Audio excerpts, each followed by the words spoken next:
the various contacts I have. My shoe lady, Aunt Bobby. Um, I've been with them now 5 years. We lost Uncle Joe. Uncle Joe was sick, but he was at the cancer and it was in the brain area, so they couldn't help him much. But as he could, he would. And what I do, I get the child's name, for this. We don't give them the full name, maybe the first name, last initial, the room they're in, and the size of their shoe. Well, they put that little label on the box of shoes. She write these grants for Eccleston and other schools to take advantage of it.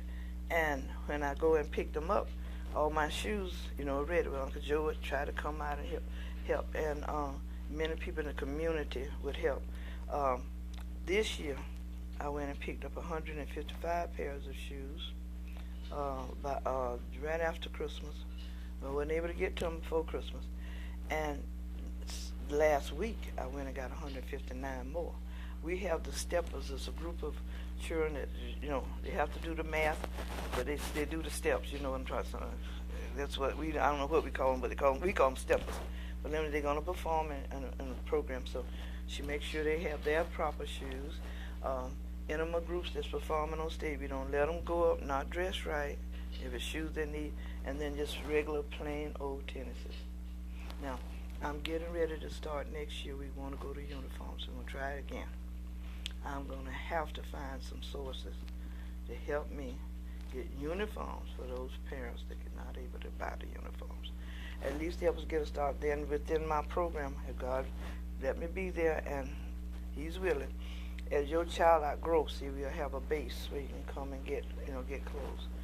But we're hoping to go to uniform. Last summer, I was fortunate enough, 2 churches sent me boxes of sweaters. And first of the year, my baby from UCF came out.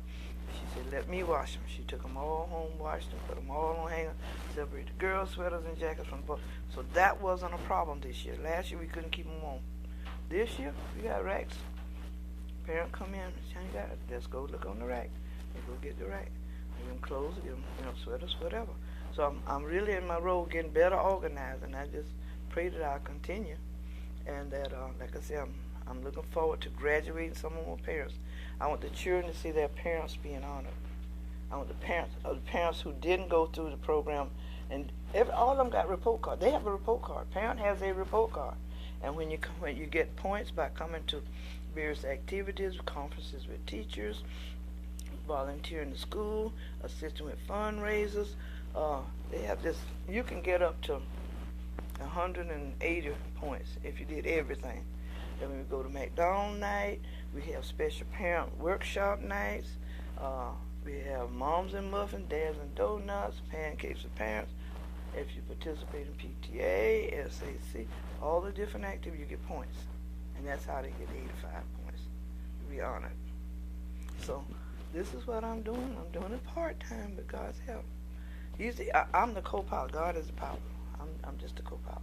Speaking about pilots, you are a very good role model for many, many individuals.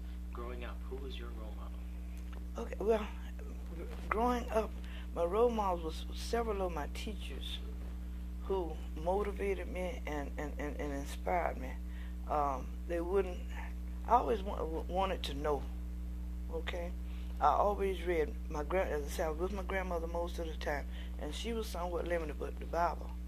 We read the Bible, and she had heart problems, and the nearest heart specialist was in Tampa, Florida, and we lived in Webster, Florida, in Sumter County, near the flea market.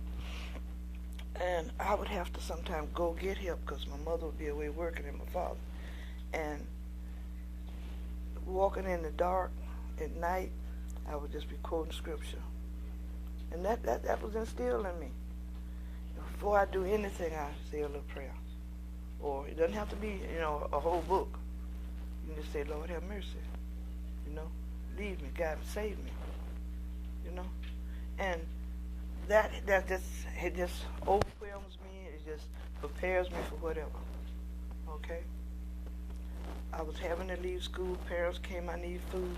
This child's shoe, the sole done come off the shoe, and I'm trying to get out of there because I got to get to the doctor about 12:30, and here it is. I got to go on Mill Street from school. I was using my lunchtime to do that to hurry back because that's the only day I could get the appointment. And I just stopped. Billy, you can't control anything, darling. You know, just take your time. I told the parent, I said, I expect to be back at 1:30. Will you please come back 1:30? Are you picking your child today? Yes, ma'am. I said, I need to get to the doctor myself. Because I have asthma. I said, because he wants to change my medicine. I said, he was trying to get me back on with CPAP and da-da-da-da-da. But he was concerned about my pumps. I said, will you come back early? And I'll get y'all taken. I'd be happy to. You know, instead of front, and then I still didn't get out. I wanted to give myself at least 30 minutes or more. Got out there, I had about 25. I said, now, Lord, if I cut through town this way, trying to go to Mills, I don't like 50 a lot. I said, but Lord, you know, you everywhere. You on 50 and everywhere else. I said, if I get on 50, them cars gonna go, and I need to go. I got there with 2 minutes to spare. So see, I see these revelations. See, not only should you pray, you should watch. And if you watch and see your blessings, it makes, you know, it just does things for you and to you. That you know you're not alone. God is with you every step of the way. And that's where I go. And then when I came to Orlando, Claudia Allen, she's way back with Clara Wendell and all of them, but in the back days. As I said, she was the supervisor. She knew I came here anemic. And first they said I couldn't come. But and before I came, let me tell you this, I took the test to be a librarian or a document person on the Cape. While I was here interning, I had passed the test and they had written for me to contact them to go to the Cape, but that wasn't what God wanted me to do. So when I went back, the county was kind of impressed with me, and like I said, Miss Allen kept me up and everything. She said, baby, you got your medicine. We got to do this. I came here with a bag with most women have cosmetic full of medication. Because as I said, I was anemic and I was very slim. We don't take care of you. That was another role model. She said, now, you know the schools. You've been to all of them. Which one you want? I said, give me Callahan. She said, they don't even have back of Detroit. I said, I want the one nobody else wants. And she said, baby, you don't have a room over there, nothing right now. I said, we can start in the closet. But we really cleared out 2 closets. One closet was the where I kept my reference books on the cart. The other closet was the books for the children. And when I went to teach them how to use dictionaries and stuff, I rolled a set to the room. You know, I never took these away out. You know, I appreciate a challenge. A challenge makes me stronger. Okay, so that was a role model. I can't forget Thelma McNeil. Thelma McNeil brought me more professional out into the unions and what we call, you know, classroom association, more into the educational realm. She brought me just out of just being a media specialist, but into the world of education. And she only had one son, so she kind of like adopted me for her daughter. And I would go to her church when they have fashion shows and the TV, so that, you know, all around. She introduced me to people. She was the treasurer of the UNICEF, and she prepared me to be the treasurer when her term was up. And through being the treasurer, I became a director for the state of Florida in education. I was on special committees at the National Education Association. And I got to meet, you know, I was just into the realm of education, period. And that was a role model. Marie Palmer wasn't a big role model, but she was there when I lost Thelma. She was there to make sure I didn't fall. So, you know, these are just some of the pioneers. There's Rufus Brooks. He's been a great inspiration to me. And then there's been, you know, like I said, Father Penner, some other pastors, because like when I lost my son, they came to me and life is not over. Okay? You got your work to do. God don't make mistakes. He looked at the garden and he saw your son and he picked that flower because he needed him. Your son has done what he was sent here to do. It was his time to go back home. Okay? I didn't understand it then, but in Isaac it tells us when Jesus has a job, he asks, and you're still in heaven. You don't know evil, all you know is good. He asks who will go. And even his son volunteered to come down. So we volunteered to come down. But you came down with a purpose in mind. And so whatever it is, I'm just willing to meet the challenge and go for it. How would you like to be remembered? I would like to be remembered as, I used to say, I want it on my tombstone,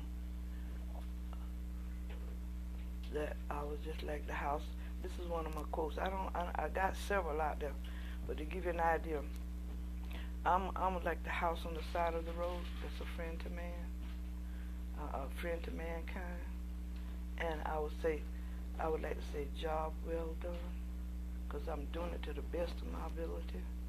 I wouldn't mind that being on there. And I told my son, put the year 1938 when I was born. I'm 73 years old. I'm proud of it. And put the year I passed and put in there, job well done. Or I told him to put in there, she did her bit. I told him I got several things written down. I said, but any of that will do. And so, like I said, I haven't narrowed it down to my very, very, very, very, very quote. But it has to do with me doing the best I could in the attempt that I tried, something of that nature.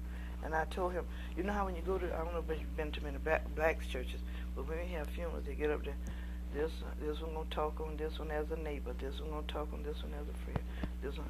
I told my son, I said, you don't even have to y'all know, my life is my sermon. Don't even have to preach for me. Let the people say, who do you say that I am?